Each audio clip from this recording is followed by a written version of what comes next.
सरल हो जाएगा। आज अपन पढ़ेंगे गणित की सामान्य परिभाषाएं, जो अपन जीरो लेवल से स्टार्ट करेंगे और टॉप लेवल तक चलेंगे। ठीक है, अब देखिए इसमें पढ़ रहे हैं अपन गणित से संबंधित। सबसे पहले देखिए स्टार्टिंग हम करते हैं संख्याओं से। संख्याओं में प्राकृत संख्या होती है, एक होती है पूर्ण संख्या, एक होती है पूर्णांक संख्या। अब देखिए यहाँ पर प्राकृत संख्या, पूर्ण संख्या, पूर्णांक संख्या तीनों को एक साथ में लिखने का एक ही मकसद है कि आप अगर एक बार देख लो इनको तो एक दूसरे की तुलना करके, एक दूसरे की कंपैरिजन करके अपन क्या कर सकते हैं, इसको समझ सकते हैं। ठीक है, तो तीनों परिभाषाएं या तीनों संख्याओं का जो भी आपको वर्णन मिलेगा वो एक दूसरे की तुलना करके अपन इसको अध्ययन करेंगे। प्राकृत संख्या की परिभाषा आप समझ लीजिए, एक से शुरू होकर अनंत तक जाती है।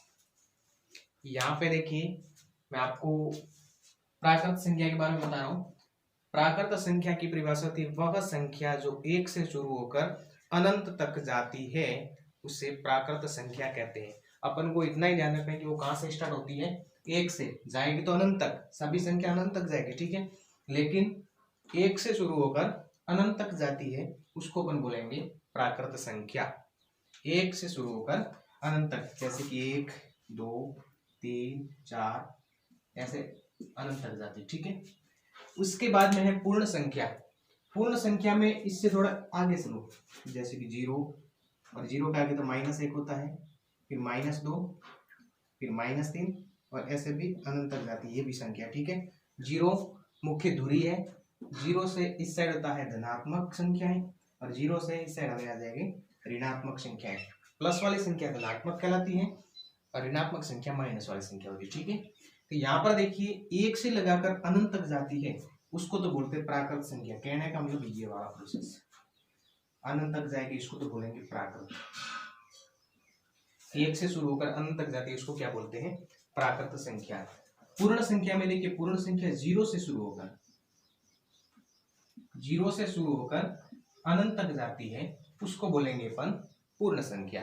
अब फर्क इतना ही, इसमें अंतर केवल इतना ही है कि प्राकृत संख्या 1 से शुरू होती है, पूर्ण संख्या 0 से शुरू होती है। ठीक है, तो 0 से शुरू होकर कहने का यहाँ से स्टार्ट होगी और अनंत तक जाती है उसको बोलते हैं पूर्ण संख्या।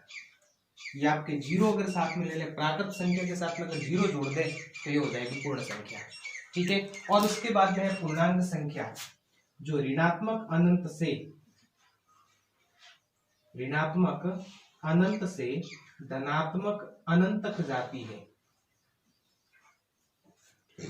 आप ऐसे भी कह सकते हो ऋणात्मक अनंत से धनात्मक अनंत तक, या फिर आप ऐसे भी कह सकते हो कि 0 से धनात्मक अनंत तक और 0 से ऋणात्मक अनंत तक जो संख्या जाती है उसको अपन पूर्णांक संख्या कहते हैं। ठीक है, तो पूर्णांक संख्या की क्या परिभाषा हो जाएगी, वह संख्या जो 0 से धनात्मक अनंत और ऋणात्मक अनंत तक जाती है उसको अपन क्या बोलेंगे, पूर्णांक संख्या। बाकी सभी ये क्या हो जाएगा, पूर्णांक संख्या हो जाएगा। जो भी शेष बचेगी संपूर्ण संख्या पूर्णांक संख्या में आ जाएगी। ठीक है, तो यही ध्यान रखना अपन को कि प्राकृत संख्या क्या होती है, वह संख्या जो 1 से शुरू होकर अनंत तक जाती है उसे प्राकृत संख्या कहते हैं। पूर्ण संख्या में वह संख्या जो 0 से शुरू होकर अनंत तक जाती है उसको क्या बोलते हैं, पूर्ण संख्या। फिर उसके बाद में पूर्णांक संख्या होती है, तो पूर्णांक संख्या क्या हो जाएगी, वह संख्या जो ऋणात्मक अनंत और धनात्मक अनंत तक जाती है उसे क्या बोलते हैं, पूर्णांक संख्या। ये आपकी तीनों परिभाषाएं मेरे ख्याल से आपको समझ में आ गई होगी। अब इसके बाद में देखिए एक और संख्या के बारे में आपके प्रश्न पूछा जाता है, परिमेय संख्या। एक अपना होती है परिमेय संख्या, बहुत इंपॉर्टेंट है परिमेय संख्या। परिमेय संख्या किसे कहते हैं, परिमेय संख्या वह संख्या जिसको P बटा Q के रूप में लिख सकते हो या फिर A बटा B के रूप में लिख सकते हैं। ठीक है, आप ऐसे मान लीजिए P बटा Q के रूप में लिख सकते हैं, जिसमें P व Q पूर्णांक होने से और q बराबर 0 नहीं होना चाहिए। ये होती है परिमेय संख्या। अब परिभाषा आप बना लीजिए। परिमेय संख्या किसे कहते हैं? वह संख्या जिसको p बटा q के रूप में लिख सकते हैं, p व q पूर्णांक हो और q बराबर 0 न हो, उसे बोलते हैं अपन परिमेय संख्या। वापस एक बार, वह संख्या जिसको p बटा q के रूप में लिख सकते हैं, p व q पूर्णांक हो और q बराबर 0 न हो, उसे क्या बोलेंगे? परिमेय संख्या। इसके बाद में आपको पता है ये 0 लेवल से अपन चल रहे हैं तो सभी का अपन जिक्र करेंगे। सम संख्या एक होती है, सम संख्या और विषम संख्या। अब इसमें तो आप सभी को ध्यान है कि सम संख्या और विषम संख्या में क्या हो जाएगा। सम संख्या में देखिए, वह संख्या जिसमें 2 का पूरा पूरा भाग जाता है उसको क्या बोलेंगे? सम संख्या। और विषम संख्या में क्या होता है? वह संख्या जिसमें 2 का पूरा पूरा भाग नहीं जाता उसको क्या बोलेंगे? विषम संख्या।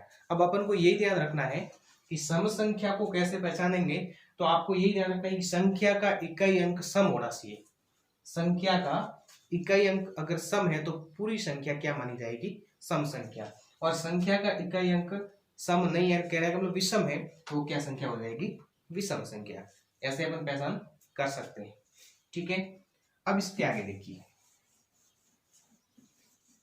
सभी परिभाषाओं का अपन जिक्र करेंगे इसमें, और सभी परिभाषाएं अगर आपको एक बार क्लियर हो जाए तो आपके 50% मैथ की पूरी गारंटी के साथ मैं कह जाता हूँ 50% मैथ आपको आसानी से समझ में आ जाएगी। ठीक है, अब देखिए इसके बाद में आप कहता है रेखा।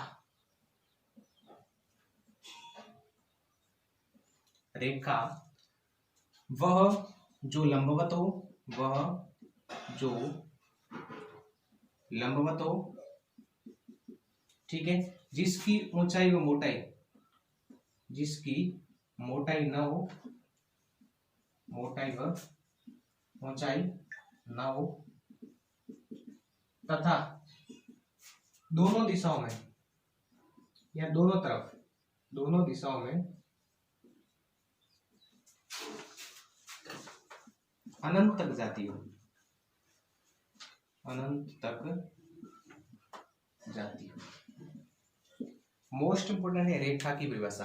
वह जो लंबवत हो, जिसकी मोटाई या ऊंचाई न हो और दोनों दिशा में, दोनों तरफ से क्या करते हो? अनंत तक जाती है, उसको क्या बोलते हैं? रेखा। जैसे कि देखिए ये रेखा है, इसकी लंबवत है लेकिन इसकी मोटाई या ऊंचाई पर नहीं नाप सकते जी इस रेखा की। ठीक है, ये अनंत तक जाती है, दोनों तरफ, दोनों तरफ अनंत तक जाती है, उसको अपन बोलेंगे रेखा। मोस्ट इंपोर्टेंट है ये प्रश्न। परिभाषा में देखिए, रेखा वह जो लंबवत हो, जिसकी मोटाई ऊंचाई ना हो और दोनों दिशाओं में अनंत तक जाती है, उसको क्या बोलते हैं?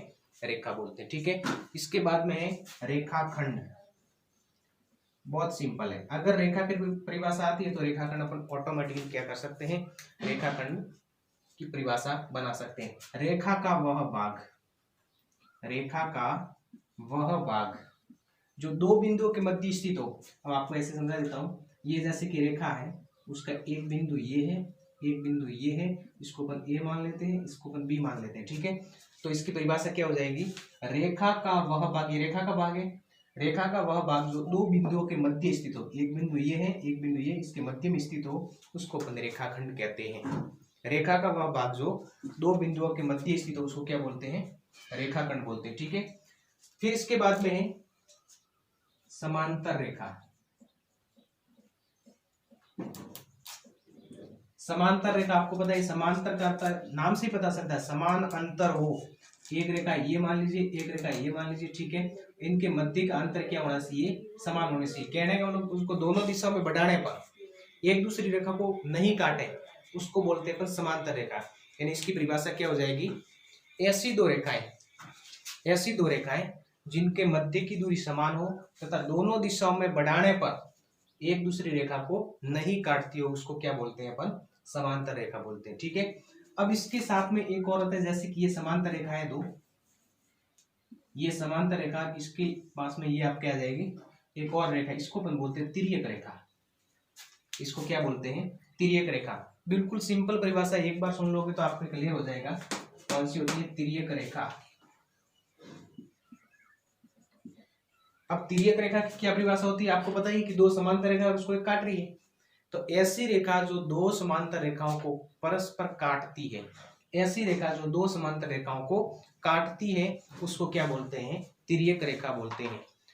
मोस्ट इंपोर्टेंट परिभाषा है, ऐसे बिल्कुल इजी है। अगर आपको समांतर रेखा की परिभाषा आती है तो समांतर रेखा को क्या करेगी? वो काटेगी। ठीक है, तो समांतर रेखा को काटने वाली रेखा क्या कहलाएगी? तिर्यक रेखा। ऐसी रेखा जो दो समांतर रेखा को काटती है उसको क्या बोलेंगे? तिर्यक रेखा बोलते हैं। फिर इसके बाद में आता है प्रतिच्छेदी रेखा।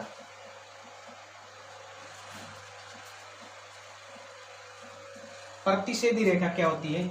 ऐसी दो रेखाएं, ये प्रतिच्छेदी रेखाएं, ऐसी दो रेखाएं जो परस्पर क्या करेगी?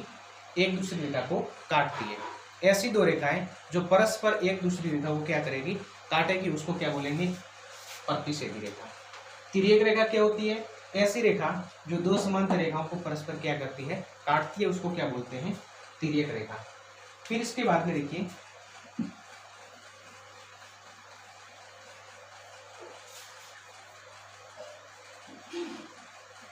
इसके बाद में देखिए रेखा से संबंधित जो भी लगभग जो परिभाषाएं थी वो क्लियर हो गई है। संख्या से संबंधित जो भी परिभाषाएं थी वो भी क्लियर हो गई है। और आज की क्लास में इतना ही। कल अपन पढ़ेंगे कोण से संबंधित, कोण की परिभाषा, कोण किसे कहते हैं, कितने प्रकार के कोण होते हैं।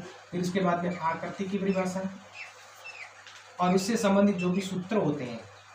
ठीक है, आकृति से संबंधित जो भी सूत्र होते हैं, क्षेत्रफल है, परिमाप है, वक्रपृष्ठीय क्षेत्रफल, जो भी आपके हैं उससे संबंधित सभी सूत्र लिखवाए जाएंगे। कोण की परिभाषा, आकृति की परिभाषा, संपूर्ण जो भी आपके मैथ्स में जितनी परिभाषाएं होती है वो सभी परिभाषाएं आपको इसी क्लास में मौजूद करवाई जाएगी। अब आपको खुद को ध्यान रखना है। ठीक है, कोरोना की महामारी चल रही है और अपने देश में मानव मात्र के ऊपर संकट है। ठीक है, तो इसमें जो भी गाइडलाइन उनको मिलती है सरकार से, समाज सेवियों से, जो भी उनको गाइडलाइन मिलती है उसके अनुसार ही अपन को सुरक्षित रहना है। अपने परिवार का ध्यान रखें। इसी के साथ में धन्यवाद।